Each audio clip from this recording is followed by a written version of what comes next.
We just went a whole week without fights, and I cannot tell you how excited I am that we are back in our normal routine. UFC Perth is this weekend. The UFC is headed over to Australia to give us a fight night for the ages. And while this may not be the greatest fight card we have ever seen, it is a fight card, and the main event might determine the next title shot at 205 pounds. My name is Angelo. This is We Want Picks, and I'm going to break down the entire UFC Perth fight card, giving you my picks, predictions, and bets. But before I do that, let me let you know about what the hell this is. This past week, we had a Lock of the Week State of the Union address uploaded to this channel. If you don't know, Lock of the Week is a video that Jacob puts together every single week where he picks a single underdog. One underdog on the card. He places a bet on that person. He puts his foot down, and he really digs in on this person will win. Historically, the accuracy is actually pretty remarkable considering it's an underdog every single week. Betting-wise, it's up. It's still up big on this year, but he has been stumbling. He's been bumbling. He hasn't quite hit one in a little bit. So there was a full-blown Lock of the Week State of the Union address discussing the Lock of the Week, what needs to be done to get it back on the track. Check that video out. It is on this channel, and there seems to be a guest appearance from a Oompa Loompa, I presume. Also on this channel is they vlogged for Noche UFC. Jacob and I went to San Antonio. We were there live for Noche UFC. We met the people. We did the things. We ate the food. We watched the fights. We vlogged the entire experience. If you want to check that vlog out, it is on the channel right now. Just look for it. And we film a vlog for every single event that we attend live, as well as every single pay-per-view event. Check out the vlogs. It's different content, but it's, I don't know, it's actually some of my favorite content to film. I'm basically documenting the coolest part of my life right now. So check out the vlogs. They're a ton of fun, and we just filmed the Noche one last week. And before I jump into this video, let's be excited for a second. Guys, we didn't have fights for a full week. So all of you negative Nancys, all of you Debbie Downers, tired Timmies, I'm out of rhyming names that talk about people who bitch and moan and complain. The UFC sucks now. We're over the hump. The next couple of months are going to be spectacular. We have no more breaks in the foreseeable future. We have Perth. We have UFC 320 next week. We have UFC Rio. Then we have UFC Vancouver. Then we get to UFC 321. Like, the amount of fights we have coming up are absolutely unbelievable. We got 2 pay-per-views in October. We got a bunch of fight nights that are not in the Apex. The November UFC 322 card is unbelievable. A massive card with 2 title fights. We're still going to get another pay-per-view in December. We have so many good fights coming up, and I am pumped. Nothing reminds you more. Nothing gets you back on track like no fights. Easy to bitch about the fights that you had, and then you get none. Then you're like, okay, well, I'll take a Junior Tafa co-main event. If that's what gets us fights. So if you want every pick, every bet, every breakdown, if you want everything for these fight cards and more, just go to WeWantPicks.com. We have a full suite of tools. We have picks. We have bets. It's $10. It's literally $10. It's not even $10 plus tax, $10 plus rent. It's $10 flat, even. $10. WeWantPicks.com. Click Become a Member at the top. You unlock everything instantly. And it's the best way to support the boys. Even if you're like, I'm not a big gambler, but I love the content. Become a premium member. Unlock all of it. Who knows what else will be added to the website. WeWantPicks.com. Click Become a Member at the top. The UFC fight card has not changed the order yet.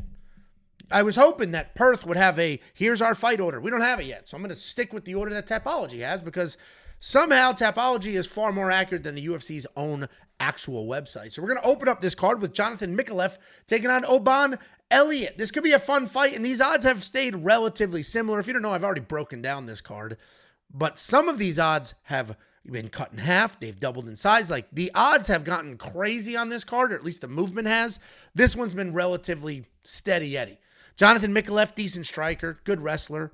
Striking's pretty basic, got a solid 1-2. He likes to close the distance, work in some takedowns on the ground. Not really looking for a finish, but he does have some good pressure, good control.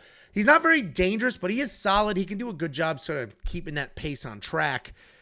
He's taking on Oban Elliott. Oban Elliott's a well-rounded guy. Oban Elliott's got a ton of cardio. Oban Elliott's got a lot of tools in the bag. When he's striking, he'll dance on the outside. Then he'll fire off overhands, close that distance. If he is taken down, there definitely are some grappling holes, which can be a problem in this matchup. He's coming off that loss to Seung Yuk Ko, where he was taken down 6 freaking times, and he was afraid of the power, which made him a little hesitant on the feet. So this is going to be a weird fight for Oban Elliott. And while he is a very, very slight favorite, the reality is Jonathan Micallef has takedowns. Jonathan Micallef has random power. We just saw Oban Elliott lose to somebody with random power and takedowns. I don't know why this wouldn't be basically the same thing. So I'm going to pick Jonathan Micallef. Am I insanely confident in that? No, I'm not. But I do think Jonathan Micallef, a guy that we know has random power, we know has takedowns, versus a guy that has some grappling holes. Yeah, we're going Micallef here. Jonathan Micallef's the pick. The line has tightened a little bit. It didn't full-blown flip. Maybe it does come fight night. Then we have Andre Petroski taking on Cam Rowston. Listen, I'm going to tell you, I'm going to pick Andre Petroski here, and then I'm going to remind you he knocked himself out by shooting a takedown. Angelo, what do you mean? I'm kind of new to fights. What do you mean he knocked himself out? He shot a takedown. His shoulder hit his opponent, and then he just knocked himself out. It was the most ridiculous thing we've ever seen. Absurd, ridiculous. I mean, the crazy part is, and listen, objectively, Andre Petroski is kind of a badass, right? Maybe in the realm of comparing him to his peers, he's not a badass, right? When you compare him to some of the best middleweight fighters on planet Earth, like, no. We saw Michelle Pajeda. We've seen people beat the fucking shit out of him. But compared to regular people, yeah, he's a badass. So we got this big, bearded, manly man with his ridiculous Pennsylvania accent. And I don't know if it's a fucking Philly accent or a Pittsburgh accent. It's atrocious. It's atrocious. The accents, all of the accents in Pennsylvania. You got 3 accents in Pennsylvania. You got Philly, you have Pittsburgh, and then you have like that backwoods Mar of Easttown accent. They're all disgusting.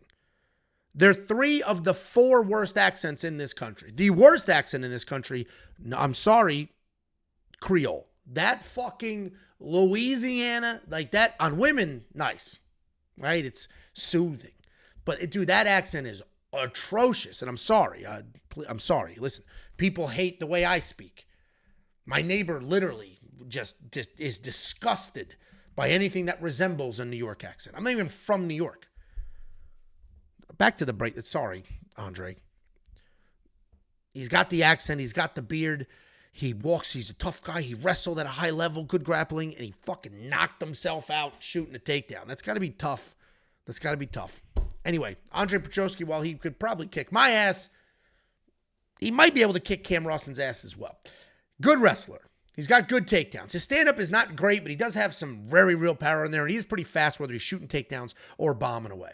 He's not technically sound on the feet, but he will snatch up submissions if there's a scramble. He'll shoot actual takedowns, and he's done a pretty good job lately making sure his game plans are appropriate. Like, oh, I'm fighting somebody with some real power. I'm going to shoot as many takedowns as possible.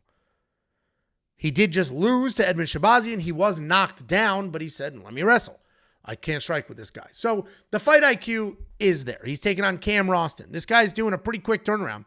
He just fought on the Contender Series a few weeks ago, and then he got a call and said, hey, go fight at home.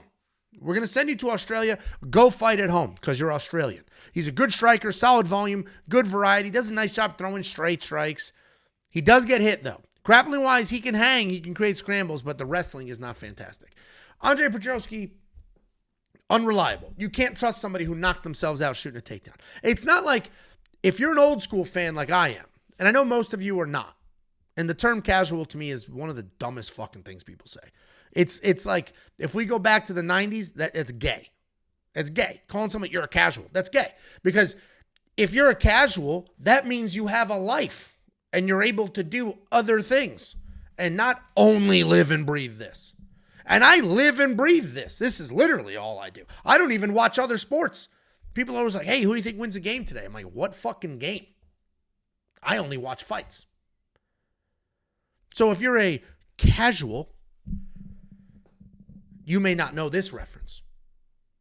Andre Petroski's not the first person that has knocked himself out shooting a takedown. Matt Lindland did that back in the day. Matt Lindland, an Olympic silver medalist wrestler, tried a lateral drop and just went straight fucking back and hit his head and knocked himself unconscious.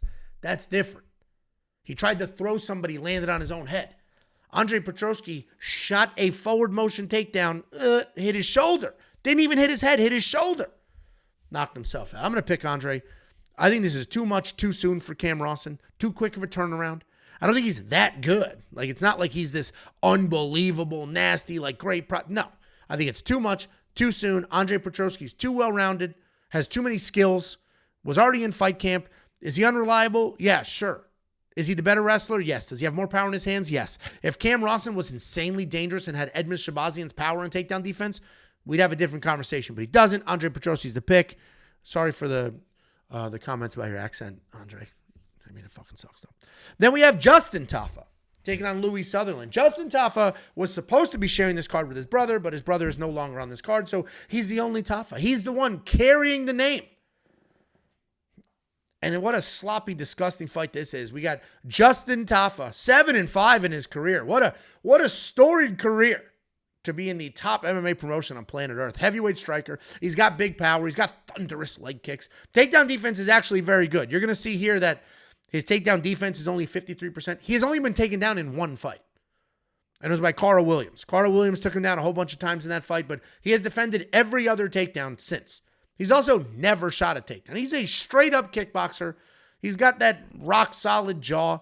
He's got heavy hands. He's got big-ass legs, and he can chop you down like a tree. He's taking on Louie Sutherland. Louie Sutherland is a bouncer at a local bar. I mean, that's what we have here. Heavy-handed guy. He's got the stance of a bodybuilder, like just super yoked up. Like, I don't know how he wipes his own ass wide. He uses kicks. He's got long jabs. He will manage range, and then he'll commit to power. When he lets his hands go, he's got a ton of power. He's got a good amount of speed, too. He can be hittable, and that's concerning, especially at heavyweight, especially against somebody like Justin Tafa. But his range management is shockingly good. While he might not be able to wipe his own ass because he's too wide, he can hop in and out of the pocket. He does use speed. He does use kicks. He'll randomly grab a leg. I'm going to pick Louie Sutherland here. Like, he is the more well-rounded guy. Justin Tafa is by far the better striker when it comes to pure technique. Probably the more powerful striker as well. And Louie gets hit. So, yeah, I mean, if you want to do 1 + 1 = 2, we can do this a couple different ways. We can do 1, Justin Tafa hits hard, +1, Louie Sutherland gets hit equals Justin Tafa by knockout. That's one of the formulas. Or we can do Justin Tafa only strikes, plus Louie Sutherland has tons of movement and takedowns equals Louie Sutherland wins this fight. You can do the math however you want. I'm going to pick Louie here. I just don't think Justin Tafa is that good. He's here because he's a heavyweight who strikes from a country that the UFC needs an audience for. That's why he is here. The UFC has cut far better, far more accomplished heavyweights than Justin Tafa. Justin Tafa is here because of where he lives and the fact that he strikes. So he's either going to knock out or get knocked out. We've also seen Justin get danced on. We go back to Jared Vandera 3, 4, 5 years ago, whatever the hell that was. He just danced around in the outside. Pop, pop, pop, pop. I think that was Jared's only UFC win. Louie has the movement. He could do the same. I'm going to pick Louie, but guys, picks and bets are not the same. Because I bet on a different heavyweight on this card. I would never bet on Justin Tafa. Then we have Brando Pericic taking on Elijah Ellison. Guess who I bet on? Brando. Guess what odds I got him at? Not this shit. I'll tell you that. Not this shit. His line went crazy. Brando was a +185 underdog when he opened.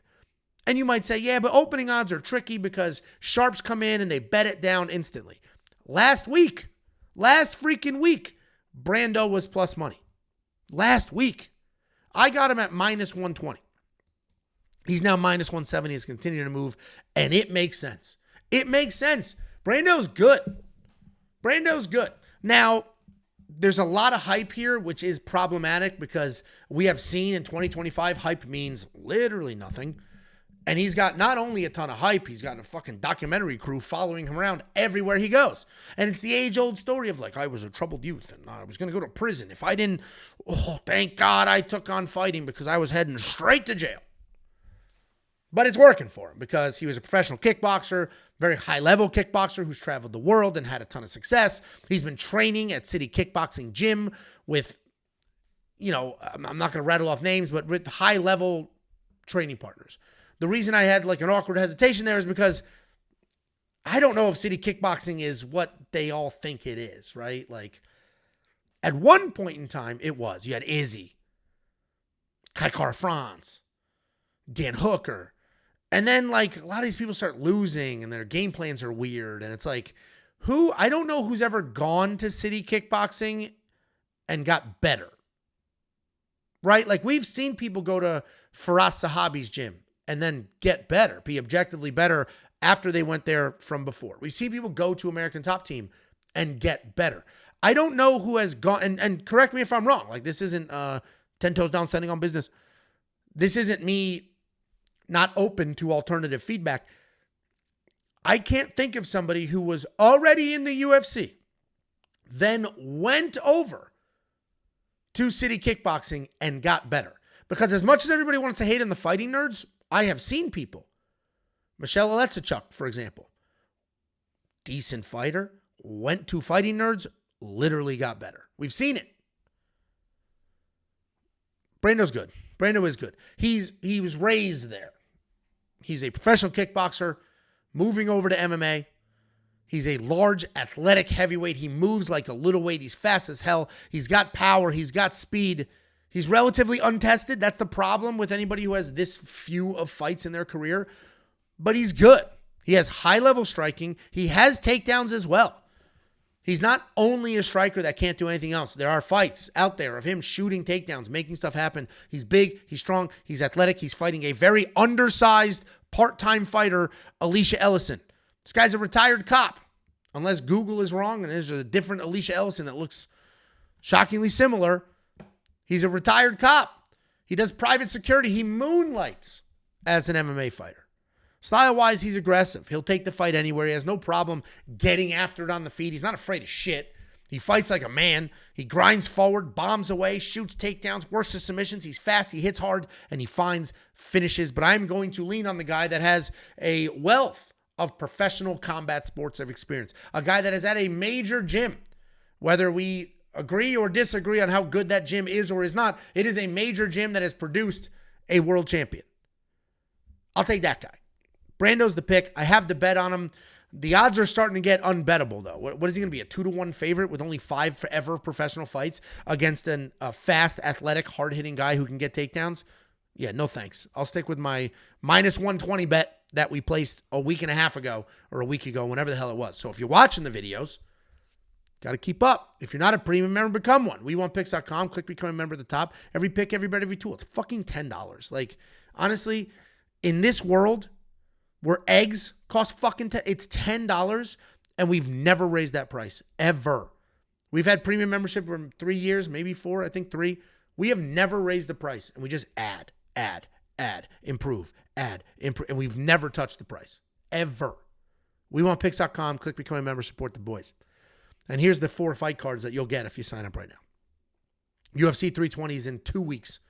Very solid fight card. We got UFC Rio. That's going to switch up a little bit. There is an injury on that card. We have a brand new main event for UFC Vancouver, and we have this card. WeWantPicks.com. Click Become a Member at the top. It was an unbelievable value 3 years ago at $10. It is the greatest value this space has ever seen. That is an objective fact, and if you can prove me otherwise, I'll give it to you for free. Then we have Jamie Mullarkey. We got Jacob's doppelganger taking on Rolando Bedoya.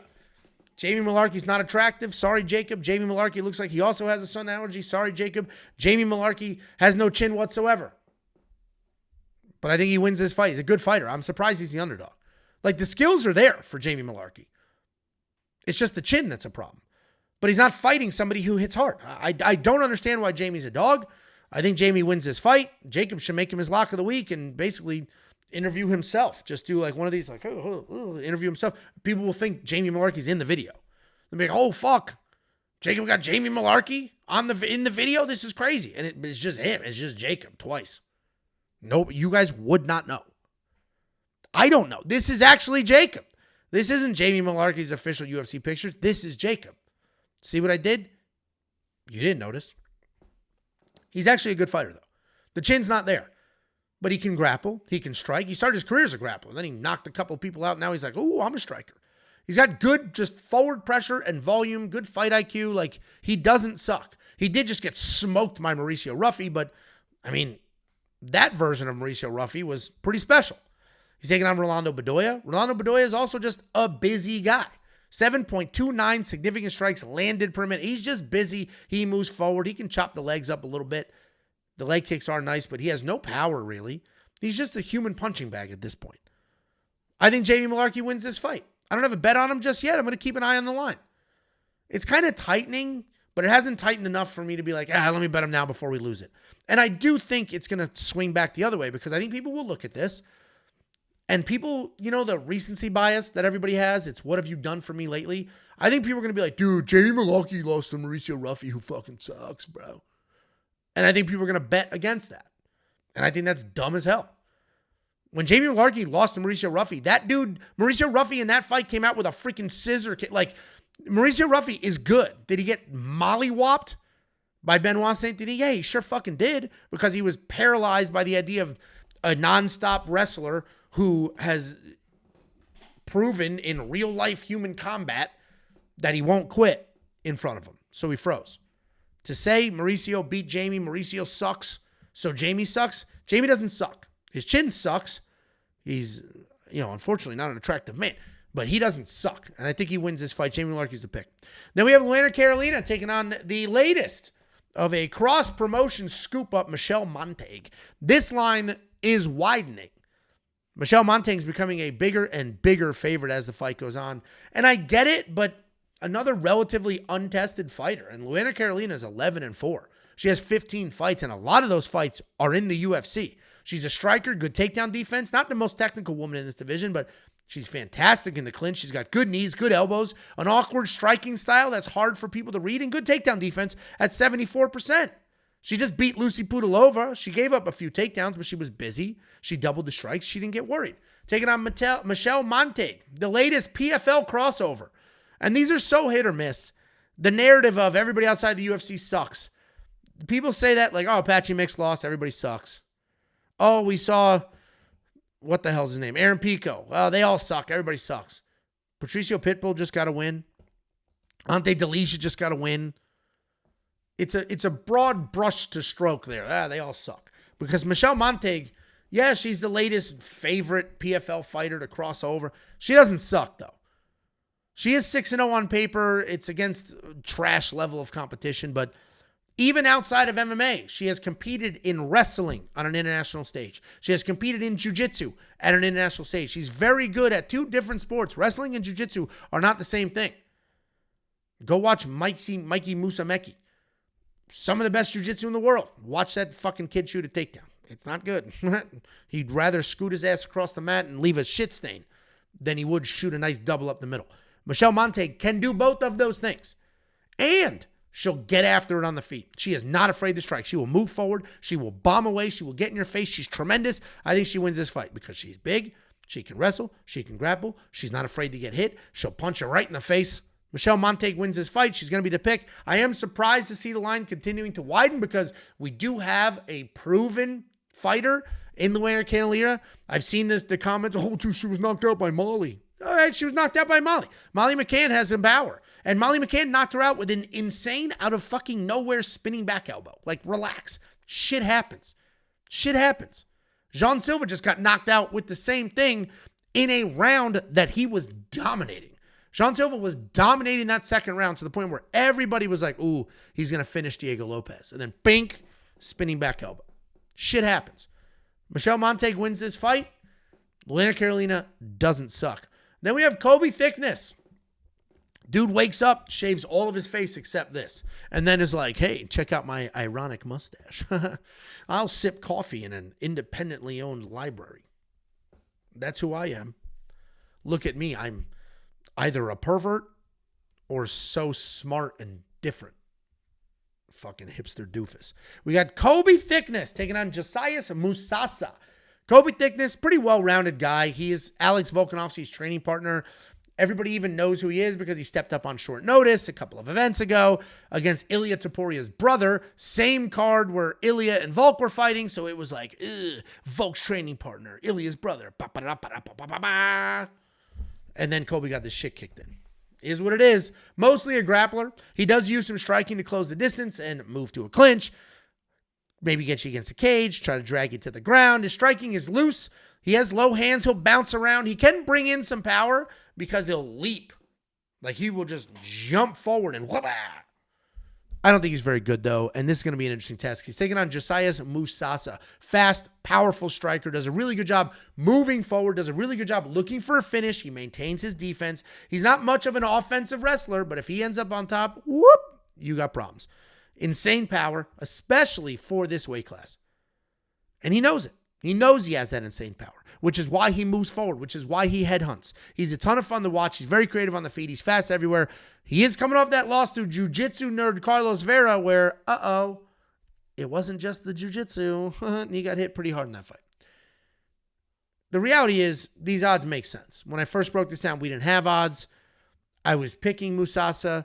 I was hoping that people would look at it and be like, ooh, the local boy in Colby. And I get that Colby's flag says Brazil and Josias' flag says New Zealand. Also, credit to me for knowing the difference between the New Zealand flag and the Australian flag. I'm very smart. I get that's what it says. My bad. Bad copy-paste job on the graphics. I do these fucking graphics, okay, by myself. I do 3 graphics for every fight, every week, by myself. You know what goes into this graphic? Okay, you got the base. I have to add the fighter image. I have to remove the background from that fighter image. Add the overlay. Then I got to change the name, change their overall record, change the recent record, change the odds, change the flag. Then I got to make the background nice. This green speckled background, I didn't just think this up. This is the official UFC background for this event. It's theirs. And you know what I have to do? I have to go get it. And then I have to remove Carlos Ulberg and Dominick Reyes and just leave the background. Then I have to come in here. I got to change the weight class, their height, the reach, the stance, their age. I got to go through all the significant strike stats, all the grappling stats. I got to update all this for 2 fighters. And then I have a whole nother graphic, which you don't see yet. You'll see that on Tuesday with the opening odds, the current odds, the DraftKings story. Then I have the thumbnail. So yeah, did I fucking copy paste the wrong flag? Looks like it. I think Josias wins this fight. I don't think Colby's very good. He's certainly the better grappler, and if it ends up on the ground, Colby should have an advantage, but he doesn't have good enough takedowns, I think, to get it there. Josias hits too hard. He's too fast. He's too clean. Carlos Vera was able to have some success because, A, Josias' UFC debut, and Carlos Vera was just bombing overhands. Not afraid of shit.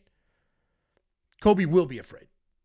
He's tough, but he doesn't have the same Carlos Vera power. He doesn't have takedowns. Josias should win this fight. Then we have Navajo Stirling taking on Rodolfo Balado. Another fight that's going to get gassed up by the locals. I guarantee Artem, Bet Sam, we have a lot of, and I appreciate all the New Zealand and Australian fans. We got a ton of them.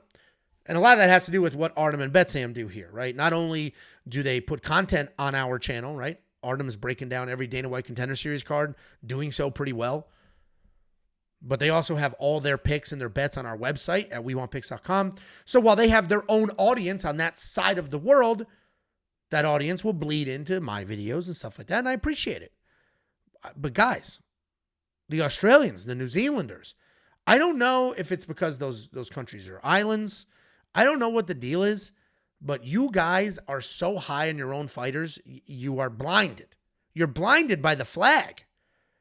And a lot of people do that, right? I get an American fighter, I'll root for an American. But Americans are good at everything. I can't just blindly root for Americans. We were fucking good at everything.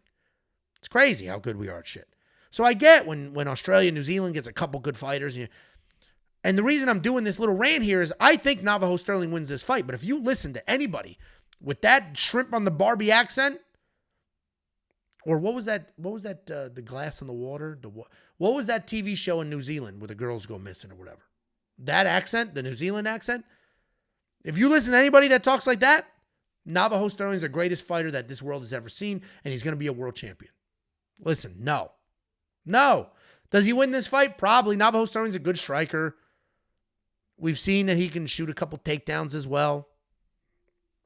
But he's not the guy that Betsam or Artem will tell you he is. Specifically Betsam. Betsam's the most biased dude in the world. It's crazy, Betsam's bias. He's been talking about Navajo Stirling. He's going to be on Contender Series. He's the next big thing. Just for like dud. He's a good fighter. I'm not saying he's a bad fighter. He's a good fighter. He's relatively young. There is still potential there, but I have not seen anything from him that's like, wow, he's going to be something huge. And this is his toughest fight. Rodolfo Bellato, while he did just get kicked in the face and put on the performance of a lifetime to get a no contest because he's fucking bizarre, he's a decent fighter. Rodolfo Bellato could just move forward, slug it out all sloppy and stupid, squeeze in a takedown. That is a very real possibility in this fight. So I'm going to pick Navajo Stirling. I think he has the higher ceiling as far as skill sets are concerned. I've never seen him quit and put on some fucking weird performance. I've seen Rodolfo do that. So I'm picking Navajo Stirling here. I likely avoid bets. Minus 240, we're getting into, I mean, he's not anywhere near there, but it's widening. He's becoming a larger and larger favorite. We're getting into minus 300, so 3-1 by casual speak. Favorite? I don't know, man. Rodolfo isn't, like, terrible. And I haven't seen Navajo with this, like, insane, sick takedown defense, nuts power. Like, he should win. I'm picking him to win. Don't get me wrong. But is he going to be the talked about as a future champ? I don't think so. I think we're getting gassed up by the locals. Then we have Loma Lookboonmee taking on Alexia Tainara. Loma's somebody I've been very high on in the past. I have bet on her as an underdog in the past and have made money on her as an underdog in the past. Loma Lookboonmee is good. She's tiny, just itty bitty teeny weeny. If there was a 115-pound division, she'd be in that. She's just itsy bitsy teeny weeny yellow polka dot bikini. I don't know why I'm talking about bikinis. She is tiny, but she's aggressive. She's got that Muay Thai striking, Muay Thai experience. She comes forward. She also has offensive takedowns. She's a pretty well-rounded fighter for her size. She's aggressive. She'll shoot takedowns. She'll get in your face. But she can be taken down. And if she is taken down, she's in pure survival mode. Her jiu-jitsu is not very good. Striking is. Offensive takedowns are. She is coming off the decision win over Stella Nunes where she shot some takedowns. This is a tough fight for her. I fully understand the line moving. Alexia Tainara is strong, fast, aggressive. Is her striking good? It's not technical, but she'll bomb away. She will bomb away. Just forward pressure, bombing away. Then she'll shoot big-ass takedowns, rip you to the ground. Starts beating you up, looking for any finish, whether it's a TKO or a submission. She just finished Molly McCann, who they claim is a brown belt in jiu-jitsu. What a fucking joke that is. Alexia Tainara wins this fight. Alexia Tainara may ragdoll Loma and make Loma look stupid. We have not seen that yet. Loma has not looked stupid in any fight. Even when she fought an aggressive Lupe Godinez, Loma was able to hang. Loma was able to defend some of those takedowns and hang there for a little bit. Like, we haven't seen Loma look dumb. Alexia might make her look dumb. She's so aggressive, so in your face that Loma trying to be technical, trying to stay on the outside, it may not work for her because it's very hard to be technical when someone's just charging forward, bombing, ripping, grappling. Like, Alexia Tainara is going to be a tough outing. I think she wins this fight. Let's put it this way. I'm more confident in Alexia than I am in Navajo Stirling. And I think Loma is a better fighter than Rodolfo Bellato. If that all makes sense, we're on the same page and you're smart. Here's the promo, guys. Listen, relax. We're doing this video kind of quick, right? Can we settle down? Let me do a fucking promo. This is how we pay the bills, okay? This is how. I have children to feed. Our website, WeWantPicks.com, by far the greatest offer in this space. That is literally an objective fact. If you hate my guts, which I get, pretty sure my wife does. I get it. Angelo, he just speaks so confidently. He's just so aggressive, and I hate when people try to sell me things. I get it. I know how the world works. But objectively speaking, the website, unbelievable. It's $10 an entire month. For that $10, you'll get just the picks, all 5 of us. Me, Jacob, Arta, Betsam, and the robot. We have an artificial intelligence. You're going to get picks from all of us. You're going to get round line leans. You're going to get confidence picks. Then you're going to get bets. We're just listing our bets. Then you're going to get tools. We have so many tools. It's impossible to not spend an hour on it, so I'm going to speed run the tools. We have a fight simulator. Simulates fights 100,000 times, gives you those outputs. We have an optimizer. This will build DraftKings and FanDuel fantasy lineups for you. We have a tape index. If you like to do your own tape study, we got it all lined up, ready to go. Not just now, but for the future as well. We have a data analyzer. This takes every fight card, now and in the future. You select your fighter. It'll line that fighter up with the data and their opponent's data. We have a line movement tracker. This will give you opening odds, current odds, win probability, and line movement. We have a prop hunter, a curated set of data specifically designed to help you find prop bets. And we have 5 to 10 other tools specifically for DraftKings, specifically for FanDuel. We have so much on that website. It is insane. WeWantPicks.com. Click become a member at the top. It's $10. It's such an insignificant amount of money that has never changed. It's always been 10. It'll always be 10. WeWantPicks.com. Click become a member at the top. Here's the 4 fantastic fight cards you'll unlock this second. Go to the website. UFC 320 is a vlog. Noche UFC, we went there in person. We filmed a vlog. On vlogs, we read mail. We read mail. People send us mail. We read the letters. The Noche vlog, we got a massive box of Young LA clothing, bing, bing, bing, which is what I'm wearing here. Check out the Noche vlog. If you want to send something for the UFC 320 or UFC 321 vlogs, here's the address. We Want Picks, P.O. Box 406, Prosper, Texas, 75078. You have a letter? Great. You want to get something off your chest? Great. Do you have a small business you're trying to promote? Send it. Write a letter about it. Just send us whatever the thing is. Like, we are here. Utilize us if you're trying to promote. If you just want to write a letter to the boys, P.O. Box 406, Prosper, Texas, 75078. Then we have the main card of the evening. We did lose our co-main event. Oh no. What am I going to do without a Junior Tafa fight? We got Tom Nolan taking on Charlie Campbell. There's another fight. The odds are relatively, they barely moved. Barely moved. Tom Nolan, long, lean striker. He's accurate. He's technical. He has no problem getting into a brawl. Outside of that one loss on his record, he's got a good chin as well. I've seen him eat massive strikes and then just continue doing what he's supposed to do. He's got lots of pressure, good volume, tons of power. Striking defense, not really there. He does get hit. Takedown defense, also not really there. He is coming off the decision win over Vyacheslav Borshev, where his own well-timed takedown was able to get it done. Taking on Charlie Campbell, technical striker. He likes to pick his shots. He's got accuracy instead of just chaos. He likes to move forward, throw combinations. He can be a bit hittable because his hands are low, but he's got good leg kicks, great takedown defense. He's very busy on top if he gets you there. Solid volume, but he can slow down as the fight goes on. He just beat Trevor Peek, but Trevor Peek, as we know, while tough, not very good at fighting. I'm going to pick Tom Nolan here. I think technique-wise, he's sort of equal with Charlie, but he's got better defense. Or Charlie has better defense.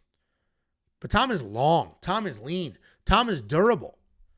Only actual concern here are the leg kicks.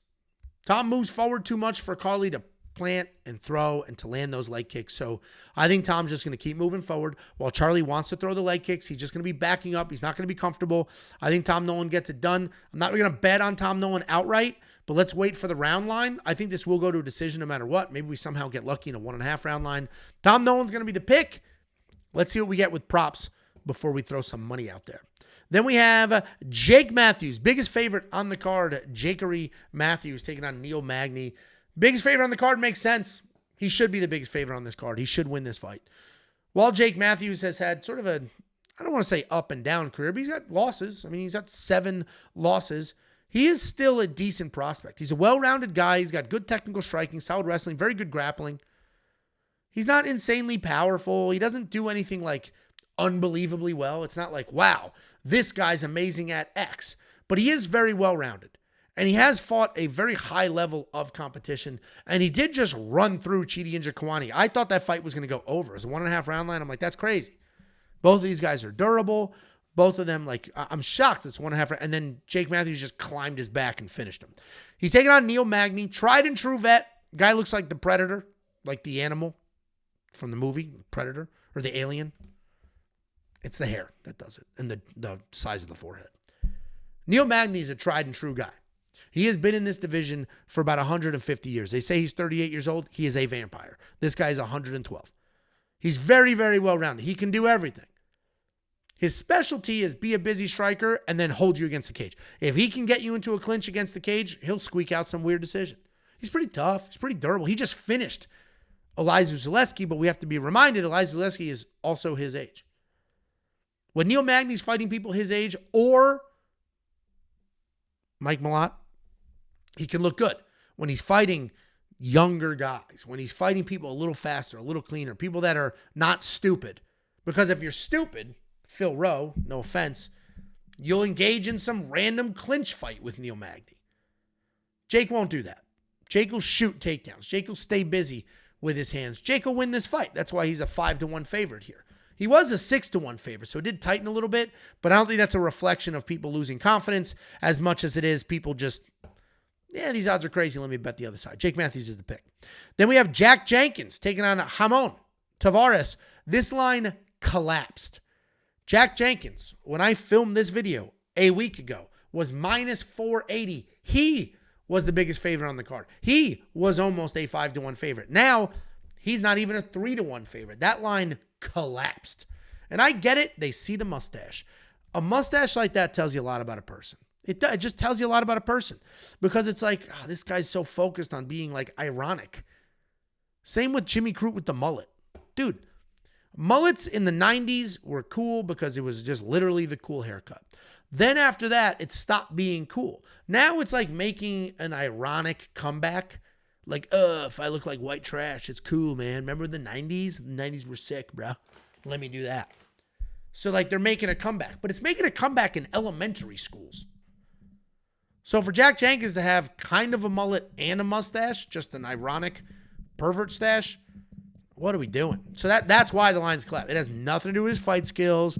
It has nothing to do with the matchup. It is literally people being like, nah, I'm good, dude. Nah, I'm good. You shaved everything except, nah, I'm good, man. Fighting-wise, he's decent, right? Solid striker. He does have some good power, good takedown defense. He'll pressure forward. He'll back you up. He'll get you against the cage, and he'll look for control. Overall, powerful guy. He does have multiple ways to win a fight. He's got insane leg kicks that people talk about like it's a legend. Takedown defense, however, kind of sucks. It did fail him in his last fight where Gabriel Santos was able to take advantage of that, taking on Ramon Tavares. Powerful striker. He keeps his hands low. That does protect him from some takedowns. He does like to counter strike his way in. He's got incredible power, very fast hands. He likes to stand southpaw. He will absolutely launch that left hand. Incredible speed. He does a really good job mixing shots to the body, to the head. He'll pump a jab. His takedown defense is okay. He's got decent get-up game if he is taken down. He just lost to Davey Grant. And Davey Grant was able to beat him just with sheer volume. Sheer volume. Just forward pressure, volume. I think Jack can do the same thing. I personally do think Jack is overrated. So for me to pick Jack while thinking he's overrated should tell you something. I think he's just getting too much credit for breaking somebody's leg 5 years ago or 10, whatever the hell it was. It's like, okay, yeah, I get it. That guy didn't drink milk. Got it. Like, dude doesn't drink milk growing up. You break his leg. Now you're a legend. But I do think Jack can win this fight just literally with forward pressure and volume. So Jack's going to be the pick. Especially if Ramon is just chasing overhands and power, which is what he did in his last fight. So Jack Jenkins is the pick. This could be an absolute fun scrap. And then if, Jack, you're watching this, if you lose this fight, shave your fucking mustache, grow out the sides of your hair, and just look fucking normal until you get back on track. Then we have an app. WeWantPicks.com is the website. Everything we offer on the website is also available in the app. So you don't need the app. You can just use the website on any desktop or mobile browser. But the app has push notifications. So Angelo placed this bet. Laser it to your phone. New content. That's what cell signals sound like when things travel through the air. The app is 100% free. Like I just sent out the notification for Jacob's Lock of the Week State of the Union video. So you don't need premium. You can download the app, have it for free, get notified when there's some random content like that. Just search We Want Picks in the App Store. Then we have what I suspect will be the new co-main event. And this makes more sense than Junior Tafa. What the hell are we doing? We got Jimmy Crute taking on Ivan Erslan. Another line collapse. Jimmy Crute was a minus 270 favorite. A minus 270 favorite a week ago. Now, minus 175. I also think this is haircut related. People are like, this is a fucking grown man who cut his hair like an 8-year-old at an elementary school. And if you don't have young kids, I promise you, every fucking white kid in every suburban town in this country is wearing those stupid bright pink cut-off hoodie baseball drippy shirts and has a mullet. That's every white kid in America right now. Jimmy Crute is just a white elementary school kid. That's who he is right now with this fucking haircut. I don't know what that tattoo is in the middle. Is that a Resident Evil tattoo? But outside the Resident Evil tattoo, white elementary school kid from America. He can fight, though. Like, he's not great at it, but he is a solid wrestler. He averages about 4 takedowns per fight. I do like to point out, if you're getting a lot of takedowns, that means people are standing up on you, but he's got decent submissions as well. He did hit a rough spot. He hit a rough spot in his career where he was working his way up, and as he was getting wins, his level of competition went up. He lost a close one to Alonzo Menafield, or should have lost that fight. They made it a draw. Then they rematch. He gets finished. He retires. He comes back. Still can't get a win. Then he leaves. Like, he's had a little bit of a rough stretch. But if he was more mentally, I don't want to say stable. I don't think he's mentally unstable. But if he was more confident in himself, trusted the work he puts in, got a fucking normal haircut, he would be in a much better position than he is now. But he did just beat the shit out of Marcin Prachnio, which is why he was a huge favorite, now just a medium-sized favorite. He's taking on Ivan Erslan. Ivan Erslan's a powerful striker. He can end your night with one single punch. He alternates between technical, low-volume, distance striker, and just a fast-paced, in-your-face bully. He's got decent movement, relatively light on his feet. He likes to plot forward. He'll explode with counters. If he has you in trouble, he is absolutely unrelenting. The problem is he essentially is knockout or bust, and at this level, knockouts are hard to find. Jimmy Crute's not a guy you're just going to move forward and knock out. Jimmy Crute should win this fight. I am actually surprised by the line tightening. Again, people see the haircut and they're like, nah, dude, nah, a grown man, a grown fucking man? No, not doing that. That is why the line is moving. It's not a reflection of his actual skills, because I think he's just the better fighter. I think he's literally the better fighter everywhere except maybe one-punch knockout power. So, Jimmy Crute's the pick, and if this line keeps collapsing on itself, I'm going to bet on him. So let's just keep an eye on it. I mean, it's tightening like crazy. Yeah, the dude has almost no wins in the last 5 years, but I'm still probably going to bet on him if this line continues to tighten. Then we have the main event of the evening. They have not said this is a title eliminator, but how this is not a title eliminator at light heavyweight, I don't know. Light heavyweight right now is the weakest it's been in a very long time. It is very weak division. We got Magomed Ankalaev at the top. He's fighting Alex Pereira in a couple of weeks. Probably beats him worse than he did the first time. Then what? We have the old guard, Jiri, who has lost 2 title fights already. Jamal Hill, who got the belt and just can't even look in the direction of a win. Jan Blachowicz, who's 109 years old. Khalil Roundtree, who lost the title shot, but showed some toughness, but he was finished. Like, this division is ass right now, which just means we're prime. You know who's going to be fighting for a title soon? Navajo Stirling. Navajo Stirling will be fighting for a title soon. Let's get some juice in the division. This has to be a title eliminator. Has to be. Dominick Reyes on his own little 3-fight win streak, all finishes.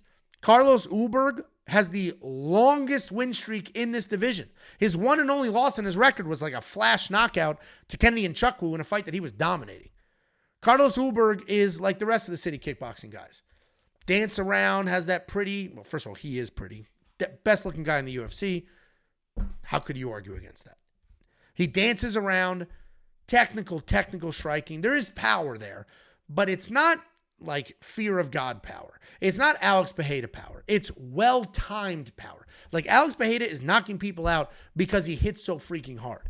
It's not like he's knocking you out because you rushed in and he caught you with a beautiful counter shot. Like, that's how Carlos Ulberg knocked out Alonzo Menafield, right? Alonzo Menafield came running forward, bink.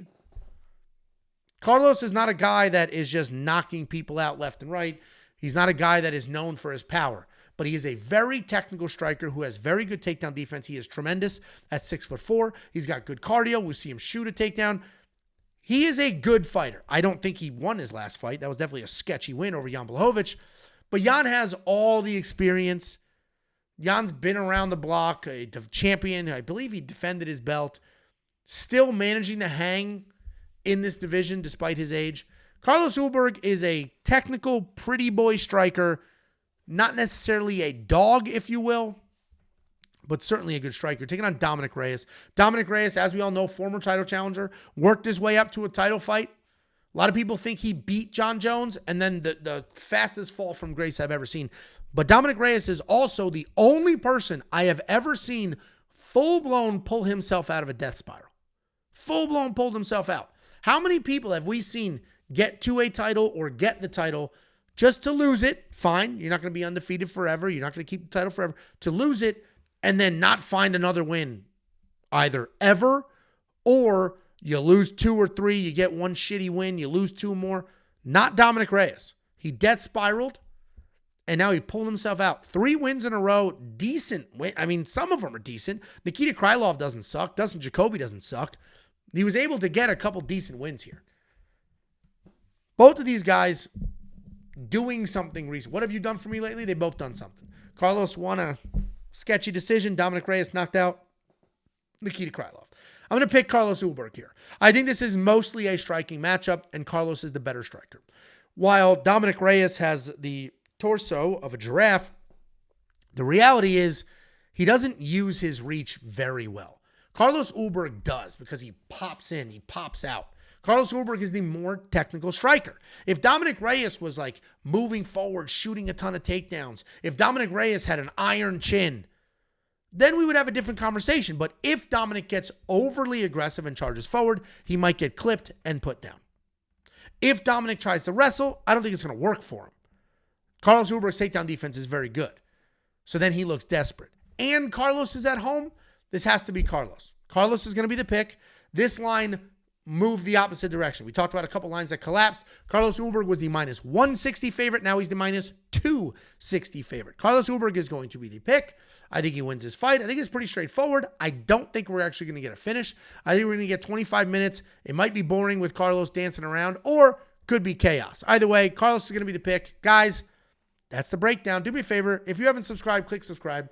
The YouTube analytics tell me, I think 75% of you are subscribed, but that means 25% are not.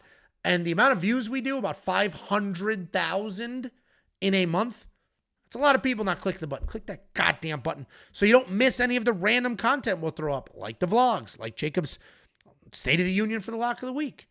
And subscribing is free. What's not free is the greatest service in this space, though. It's $10. And while Twitch streamers and other content creators, like, what do you pay for a sub? Is that how that works? Instead of asking for donations, instead of having you pay for a sub, we're saying go to the website. It's only $10. It's the best way to support us. And then on top of it, you will get the greatest offering in this space. So if you don't really care about picks and bets and breakdowns, you want to support the boys, WeWantPicks.com. If you do care about picks and bets and breakdowns, and you want to support the boys, WeWantPicks.com. If you like to do your own research, I don't care about your picks. I just watch for the sexiness of your voice. I like to use data to make my own picks. Great. WeWantPicks.com. We have a data analyzer. You know what? I'm a pretty tech-savvy guy. I like to see what AI and what algorithms have to say. Great. WeWantPicks.com. We have an AI and a fight simulator that simulates fights 100,000 times. You know what? I like fantasy. I like to build DraftKings and FanDuel fantasy lineups. Great. WeWantPicks.com. We have a DraftKings optimizer and a FanDuel optimizer that use data and inputs and the best ownership projections in the game to build lineups for you. You know what? I'm a big betting guy. I like to keep an eye on the odds and see what the public's doing and look at the trends. Great. WeWantPicks.com. We have a line movement tracker. It'll give you opening odds, current odds, win probability for every single fight on every card. You know what it is? I like to find prop bets, and I like to have data that's very easy. Like, oh, the round line is 1.5, but his average line in his entire career is 2.5. Great. We have a prop hunter. WeWantPicks.com. You know what, guys? I just like to do my own research and watch the fights with my own eyes and then take my notes and then do my picks. Great. Instead of scouring through the depths of internet hell to try to find these fights, WeWantPicks.com. We have a tape index that lines it all up for you. Not just now, but future cards as well. You know what, Angelo, you're fat. You're a greasy, dirty, wop guinea Italian. I need somebody else. Great. We got a couple of blokes from the other side of the planet. We got a ginger right here at home. And we have a robot. WeWantPicks.com. Guys, that's the breakdown. Go to the website. Sign up. It's $10 fucking. What are we doing? It's $10. Sign up. Unlock all of it instantly. And then let me know how great you think that website is. The reality is, it is an unbelievable site.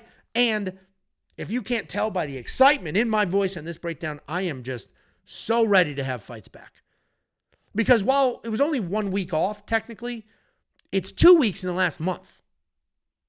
Because Labor Day weekend, there were no fights. Then we got 2 fight cards, then no fights. I'm ready to get back into a routine. For me, the routine is I don't have a life anymore. I can no longer do things on Saturdays. That's the unfortunate routine I have. But I'm excited to get back to that routine, break down fight cards, get you guys fights, get you winning picks and bets. Thanks for being here. I appreciate you. Let's ride out the rest of this year in spectacular fashion.